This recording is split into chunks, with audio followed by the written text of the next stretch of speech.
Stop! No.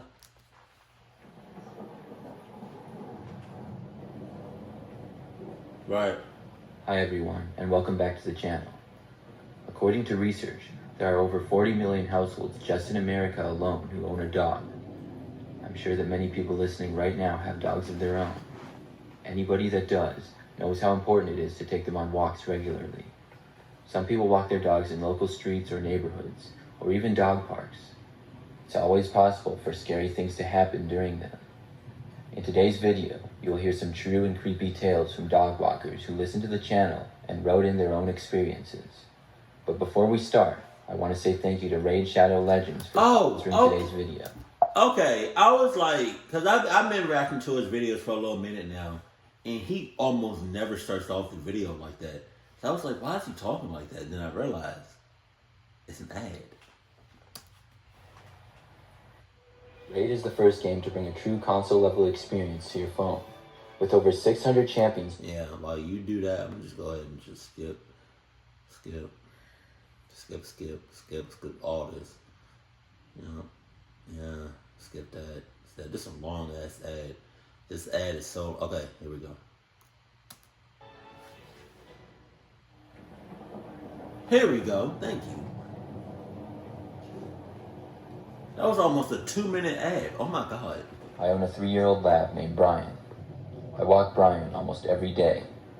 He's a dog with a lot of energy and loves to go to the park and run around. Wait. What do you mean you walk him almost every day? You don't walk him every day? Even out in the front yard, you don't walk him every day? I feel like you should walk your dog at least in the front yard or the backyard. Jesus. What I'm about to tell you took place about 3 months ago. I was walking Brian one night after I got home from work. I had some things to do after work, so I got home a little bit later than usual. Still, I wanted to make sure that I gave Brian his walk. We left the house and went on the normal route that we would take. It was down our street and then left to a connecting street, which went to a park. Inside the park, there was a little field and then a path through the woods. When we got to the park, I ran around with Brian a little. I kept jogging into the path that went into the woods, and we went a ways until there was a bench on the side of the path. Then I stopped for a couple of minutes to catch my breath. Brian was panting as well. As I was sitting on the bench, I looked at my phone and saw that one of my friends was texting me.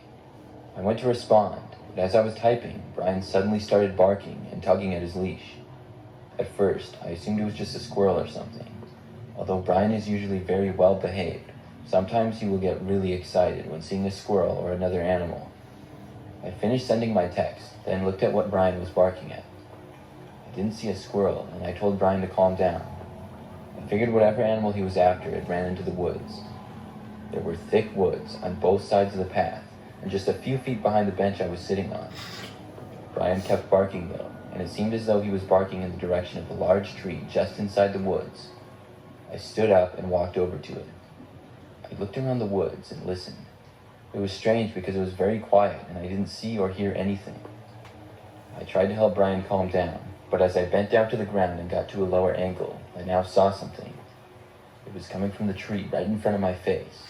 There was a man ducked down, mostly behind the tree, looking at me. What the hell? We were only about 5 feet away, and a creepy grin started to slowly fill his face. I jumped back and quickly stood up. Brian and I started walking away. When we did, I heard the trees and bushes at the edge of the woods start moving. Oh no. It seemed as though the man was following us in our direction. I went back to a jog with Brian, and we ran all the way through the rest of the woods back to the park. The sun was almost completely set now, and it was getting dark. I didn't want to stop back and look at all to see if the guy was following us. On the rest of the way home, I didn't hear anything more behind us and was feeling better about things. It wasn't until we had reached our street that I stopped and looked back. When I did, there was the guy again, standing in the middle of the road about 100 feet back. He began walking towards us and was still smiling. I ran with Brian back home and got inside quickly. When we got inside, I locked all the doors and closed all the windows and blinds. So you checked the checklist. Nobody checked the checklist. Hey, nobody checked the checklist. Hey, nobody checked the checklist. Hey, Mama didn't check the checklist. Hey, Daddy didn't check the checklist. Hey, nobody checked the checklist. Hey, Sister didn't check the checklist. Hey, you didn't check. It was was less than 10 minutes later that I started to hear somebody banging loudly on the back door of the house. Brian started barking, and the banging continued on for a good 10 minutes or so. I didn't answer him, and I brought... That's, when you really think about it, 10 minutes is a long time. For somebody to be knocking on your door for 10 minutes, that's a psychopath. Because who the hell knocks for 10 minutes? Try knocking for 10 minutes. That's a long ass time. Brian into my room with me. Eventually, the knocking stopped, and I think the guy left. After that, I never saw him again, but it creeps me out knowing that he knows where I live. Wow, yeah. You shit out of luck with that, unless you move. I'm a female. Sus. And last year, I took my dog to the dog park. Sus. I have a little terrier named Zoe. We live just a few blocks away from a dog park, so I often walk over there with her and let her run around. I remember one day, it was a Saturday morning, and we left my... Question. Do anybody that has, like, pets, do you name your pets, human names? Cause I just thought about it. She just named her dog, Zoe. But Zoe's a human name. Can you imagine somebody at the park named Zoe? Okay, hear me out. You got this mom, or let's say you got a mom and a daughter, right, at the park. The daughter name is Zoe. But the other person named their dog Zoe. You see where I'm going with this? And old girl calling the dog, Zoe, Zoe. And then the little girl named Zoe looking at her mom. Well, wait, first of all, she looking at the dog and the other person like,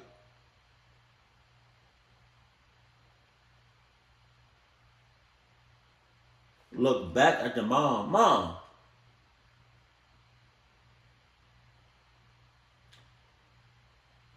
Did you give me a dog name? Well, divorce papers. Apartment complex and went over to the dog park. I was going somewhere later that day, so I wanted Zoe to be able to get out and get some exercise. When we arrived, I saw that it was pretty busy, being a weekend and all. We got inside, and Zoe started running around. I sat down and watched her. The dog park was pretty big, and it was like one massive fenced-in area with some trees. I was just looking around enjoying the morning, and I took notice of some of the other dogs there, as well as owners. The longer I sat there, the more I noticed this one guy who was sitting at a bench a ways away from me. Wow. Every time I looked over in that direction, he was looking at me. At one point, he stood up and moved sort of out of my view. A few minutes went by, and not long after that, I all of a sudden saw the man approaching me.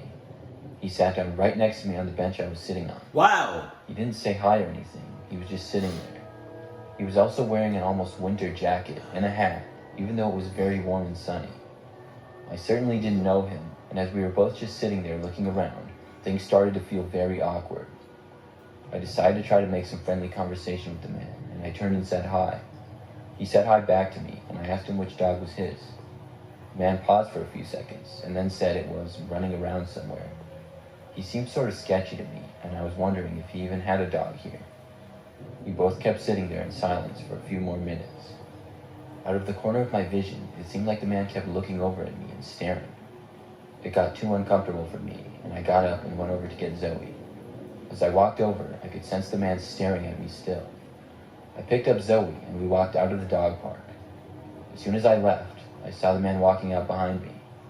I was becoming more and more concerned about this guy. I didn't know who he was, but he was just really sketching me out. I walked through the parking lot they had in the entrance, and when I did, I noticed the guy get into a car. Sure enough, he didn't have a dog with him. I then left the parking lot and went to the sidewalk that I would take back to my apartment. I was hoping the guy would just drive away and leave, but when I was walking, I noticed his car start to approach us. He pulled over slightly in front and rolled down his window. Then he asked if I needed a ride. I told him no, I was fine, and I didn't need one. He asked me where I was going, and I started walking away, pretending like I didn't hear the guy. Thank you. As we walked on, I noticed he was driving his car slowly down the road at the same speed that I was walking. It was super creepy. At one point, he sped up a little bit and then pulled over again. No lie, if I was her, I would have covered my dog's ears because, it's sensitive. And because I know it's out in the public. But it's crazy because it seems like nobody notices what's going on. Maybe they do notice what's going on, but they're not really doing nothing. But I would have made it real known, and I would have made it real obvious. And I would have been like,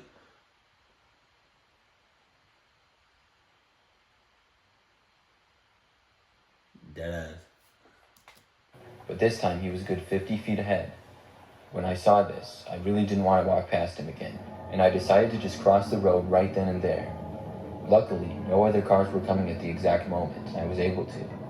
When I crossed the street, I immediately went around another corner, and from there, I was out of the man's sight. I quickly went back to my apartment after that. In the days that followed, I soon forgot all about the sketchy guy at the dog park. Wow. But less than a week later, I read on the internet that there had been an attempted abduction in the neighborhood, and when I read more into it, it was a short ways from the dog park, very close to where the man had been following me. I got the chills when reading about it. I realized how lucky I was, and that it was most likely the same guy. You wasn't that lucky. You were lucky, but you I don't know, cluck you. I take my dog for a walk on most days. He's a golden retriever and always likes getting out of the house. Whenever I mention the word walk, he gets all excited. And I remember a few months ago, I left my house one early evening to go for Oh, I miss Peanut so much. Shouts out to Peanut, if anybody remembers Peanut. But my mom trained him, and then I trained him. But like, when I was living in North Carolina, he was already trained. So I never had him in a cage. I probably only had him in a cage when he was a baby. He didn't know no better. But I hate putting him in that cage. So at the point, it got to a certain point where he was just trained so good that I left food and water out. And he just ate and drank whenever he wanted.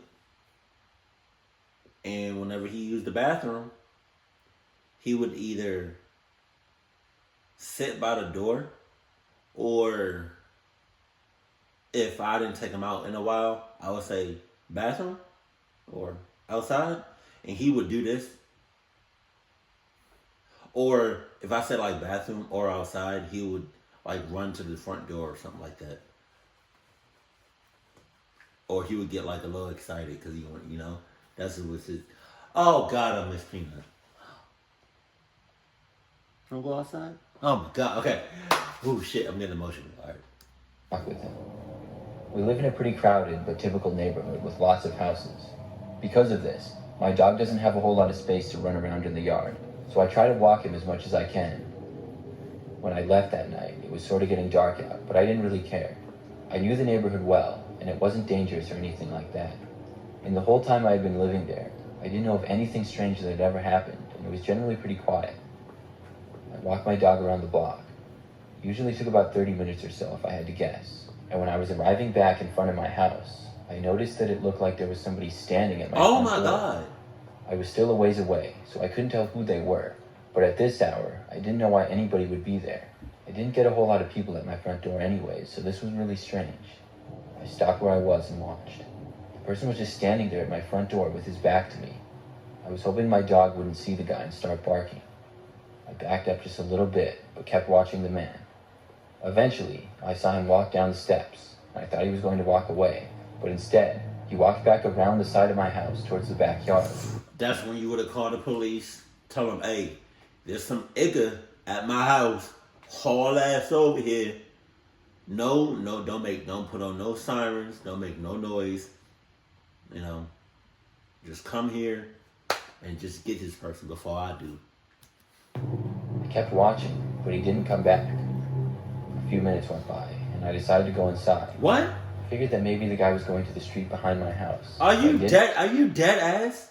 You really just said that. You really just said that. I feel like when people know who I am, it would tweak either their own, like they would either not make up stories, but like just add some more clunkiness to the already cluck. Because why would you even say that? Why would that even pop into your head? You saw somebody you don't know at your front door at night, standing there for God knows how long, to be honest, and then you just see him going to the back of your house.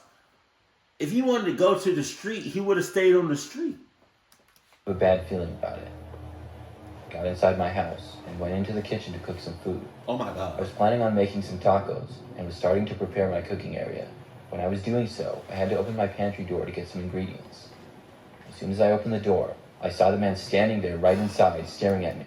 Man, at that point, I would have me and God would have been talking. We would have been relaxing in another galaxy, on another planet, just living it up. You know, I would have died so fast. I slammed it back shut and immediately ran out of the room. I grabbed my dog by the collar as I ran through the living room, but we went into the bathroom down the hall. When we got inside, I locked the door immediately. I listened and heard the guy walking around the house. I wanted to call the police, but I didn't have my phone. I had left it laying on the countertop. I felt horrible when I realized that. I had no idea what I was going to do and just hoped that this guy wasn't dangerous. I heard him walk around and occasionally make some noises. Eventually, his footsteps got closer. He ended up walking past the bathroom I was in the hallway and going to where my bedroom was. When he did, I picked up my dog and ran out to the kitchen area. When I got there, I realized the guy had taken my phone though, because it was gone.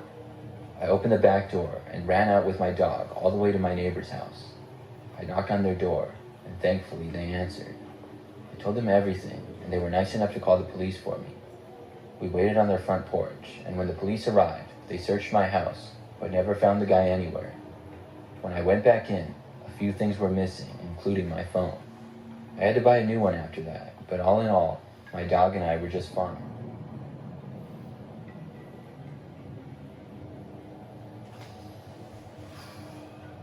When horror stories deal with dogs or animals or just dogs, I'm a simp. I start getting emotional because it's like I love dogs, and then I love animals. So like when animals are involved, I just automatically start feeling weak, and I just start getting emotional because I don't want nothing to, like, I don't mind, this gonna sound bad, I don't mind things happening to people, but like when things happen to animals, man, I cannot handle that. I cannot. No. Maybe, let me know if you understand, what I'm talking about, but yeah, I cannot. Keep it cool, keep it classy, and I love you. Stay happy, my family.